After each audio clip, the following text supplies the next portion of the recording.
Bueno, pues vamos a continuar. Llevamos un rato haciéndonos preguntas interesantes y viendo las oportunidades que hay en el mundo del impacto y cómo los emprendedores son una gran fuerza motriz para capturarlas. Pero lo cierto es que si queremos cambiar la economía y evolucionar hacia una economía de impacto, no podemos ignorar el papel de las corporaciones. Las 500 mayores empresas del mundo representadas en el Fortune 500 de Estados Unidos facturan anualmente el equivalente al 40% del PIB mundial y dan trabajo a ni más ni menos que 27 millones de personas. Y, por tanto, es muy relevante plantearnos cuál es el papel de estas corporaciones hacia este cambio. Para hablar de ello, vamos a empezar este Corporate Showtime con 3 invitados. Existen distintos ejemplos, muchos de ellos ya conocidos, de empresas que están siendo pioneras en este cambio, empresas como Patagonia, como Danone, como Unilever. Pero hoy queremos preguntarnos también qué hace falta para que este cambio llegue a la mayoría de las empresas, ¿no? Y si esto realmente está ocurriendo o no.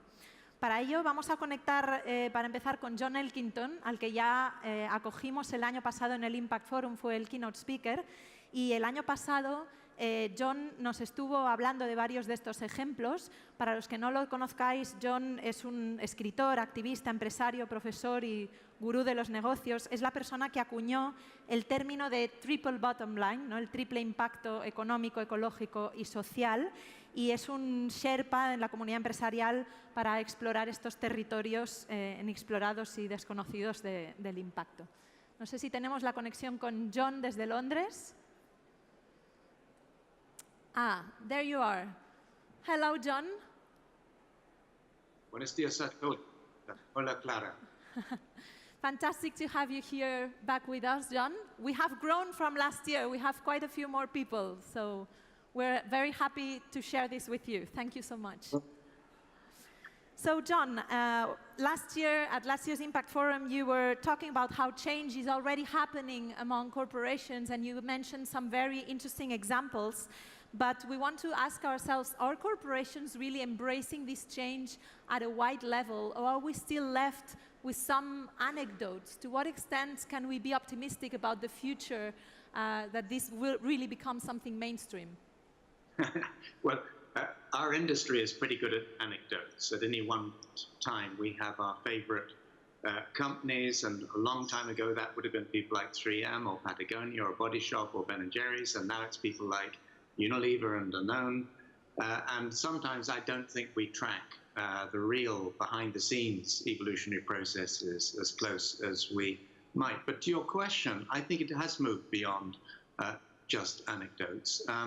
I was in Vienna yesterday with a big glass company, and one of the things that they've been doing is mapping their activities, not just against 2 or 3 or 4 of the Sustainable Development Goals, but against all of them.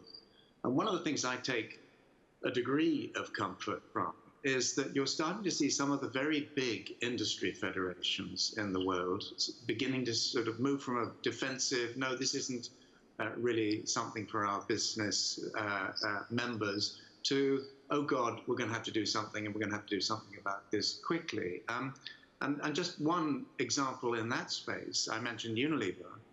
Everyone will know Paul Polman has been CEO at Unilever for quite some time.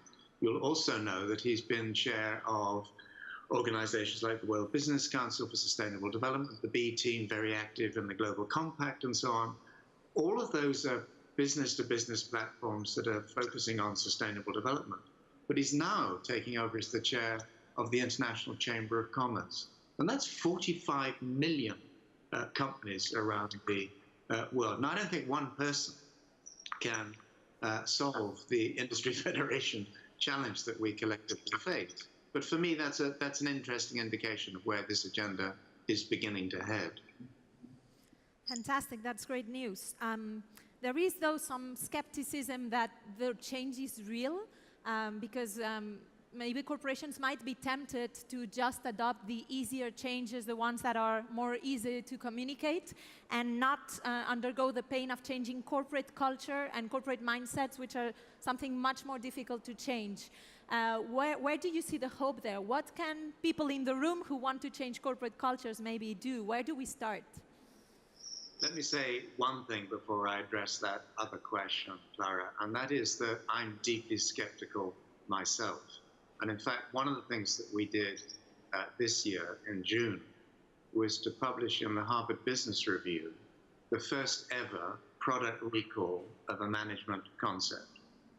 Harvard Business Review told us it was the first such recall. And what we've done is to recall the triple bottom line. Next year will be the 25th anniversary of the triple bottom line, people, planet, profit, which I came up with in 1994 and then 1995.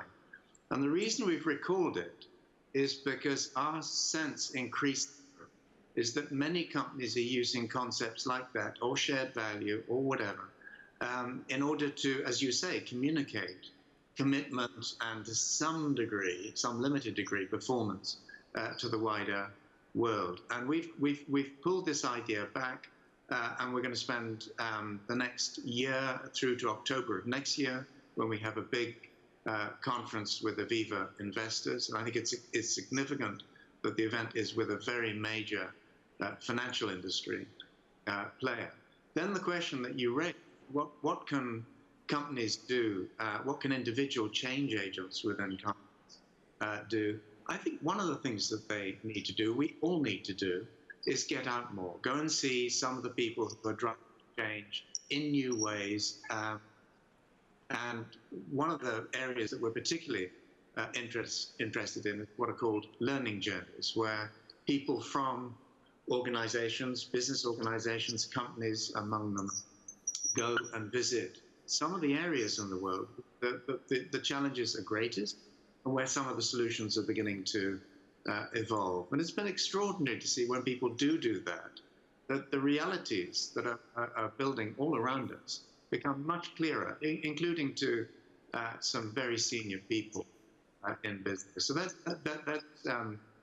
one way to go out into the wider world. But equally, I think the stakeholder engagement industry, in a way, I helped pioneer 25, 30 years ago, has slightly got stuck. And one of the things we would like to see companies do is build, Benjamin was talking about some of the new forms of innovation around things like synthetic biology and artificial intelligence. I think at the moment, many stakeholder processes pull in people from NGOs. Nothing wrong with NGOs, they're great. Socially responsible investment funds, nothing wrong with them, they do great work. But what about pulling some of these people who are working on, if you're a food company, working on clean meat and so on. So I think we all have got to stretch ourselves quite substantially. I think that's the collective challenge now. Quite a great challenge indeed. One last question, John. One of your current projects is the Breakthrough Project that you're launching together with the UN Global Compact. Can you tell us a bit more about that?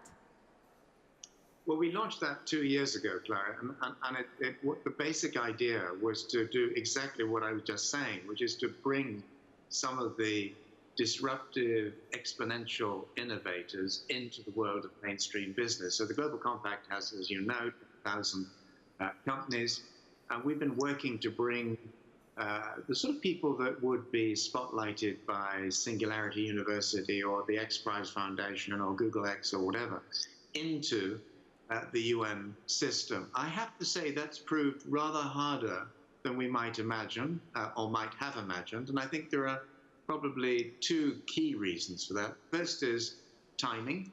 It takes a while for the mainstream to wake up to the need to almost disrupt itself. But then secondly, many of the people who go and take part in UN and UN Global Compact events tend to be in the corporate social responsibility field. They tend to be at the best chief sustainability officers.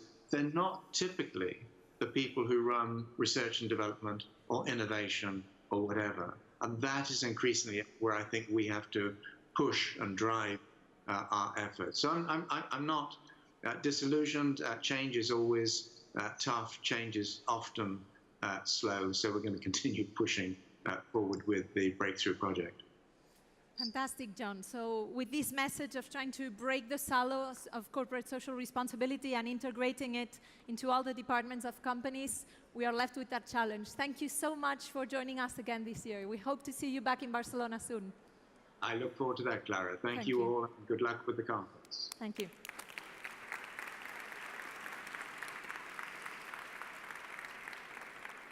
So one of the ways that companies can challenge themselves to disrupt the culture is actually by engaging in relationships with impact startups, with startups that might be more agile, more creative than a bigger company, and that can help them, by contrast, in that change.